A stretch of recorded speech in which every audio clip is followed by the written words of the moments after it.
Okay. Or they'll have a time frame limit. Okay.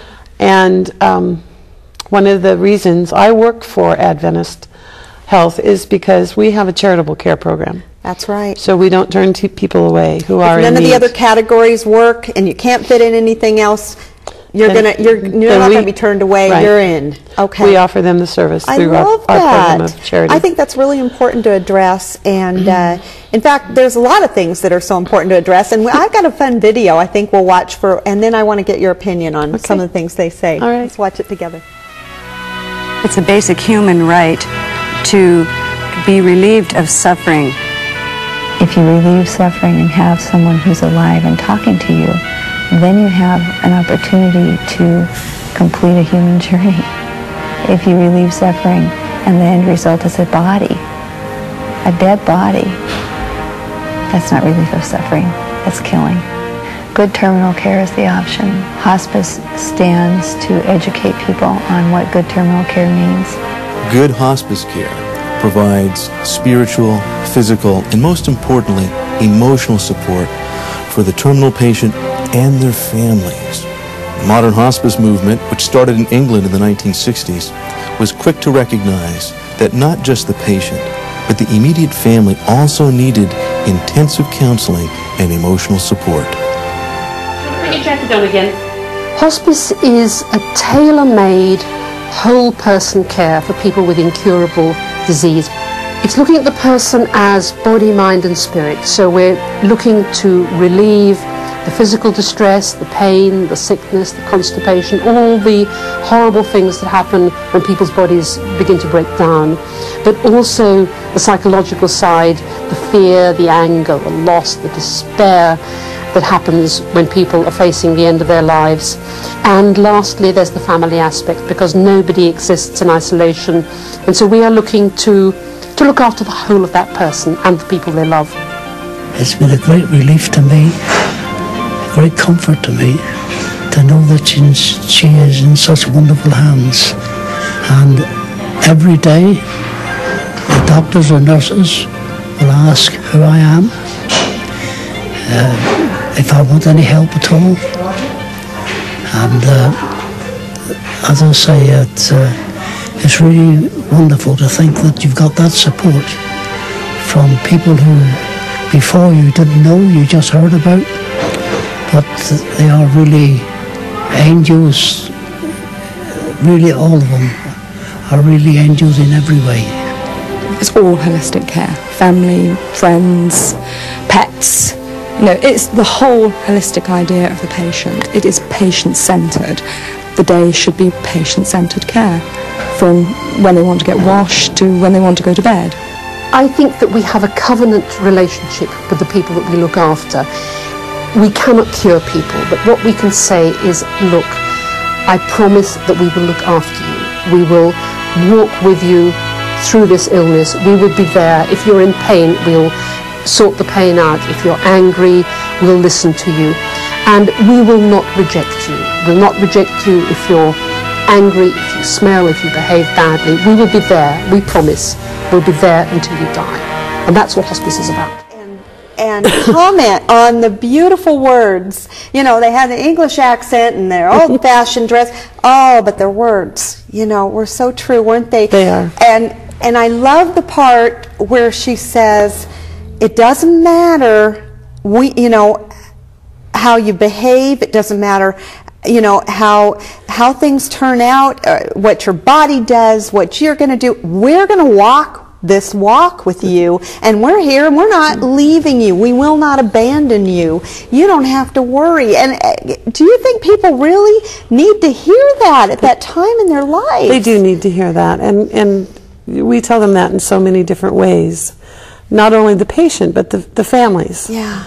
And I did say to one family that I would walk with them and stayed next to them throughout the entire process. And when her mother died, she decided to run through a cactus garden. She was very upset, so I ran after her. And when she asked me what I was doing, I said, I told you. Oh, I would walk with you through all of this. I love it. And I think it hit me then that truly is what we do. And it is such a gift to us to the team to be involved with this incredible person who is, they may be ending their life, but they have so much to share. And then their families.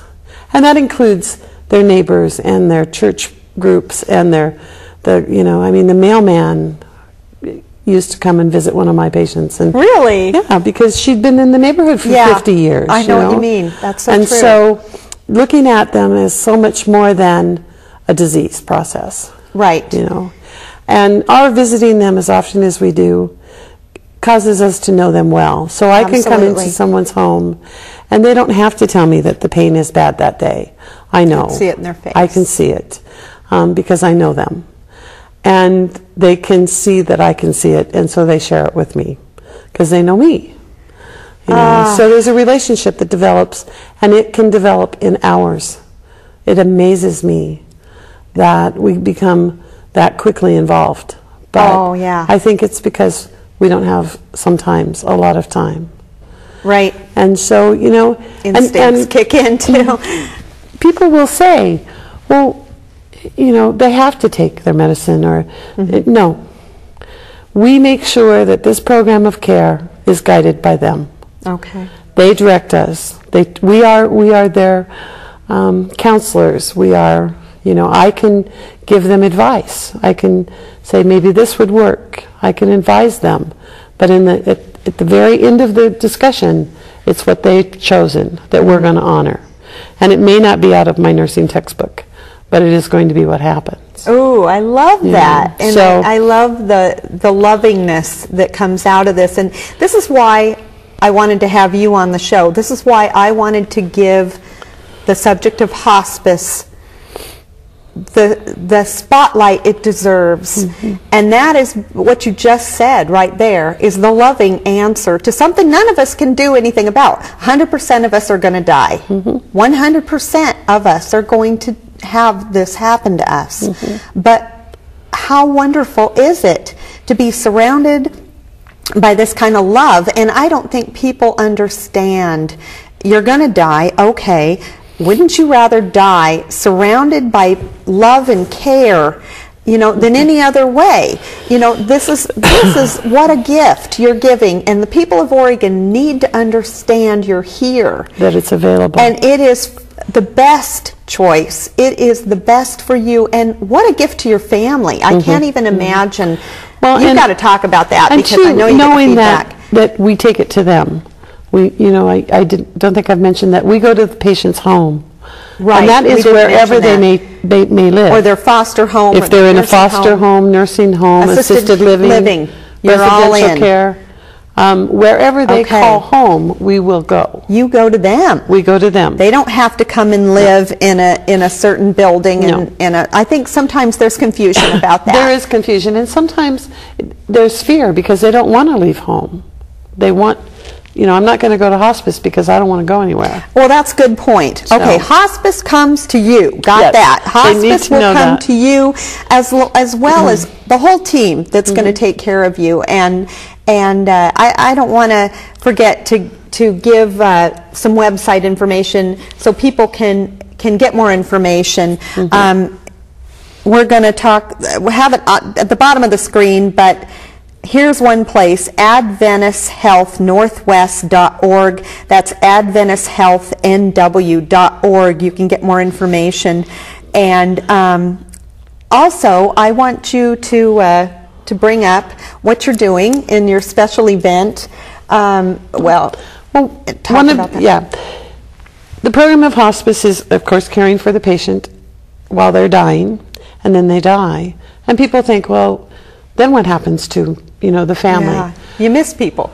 You do miss people, and we're their support. We become very close to them. We stay with them for a year, 13 months. 13 months after their loved one dies. Connected. We stay connected for that period of time. To the family. I can't believe that. Because when we promise to walk them through it, that includes the period of grieving. Wow. So, and we also offer grieving classes. We have an incredible bereavement counselor in our program. Her name is Deborah, and she's in charge of our holiday event, which is called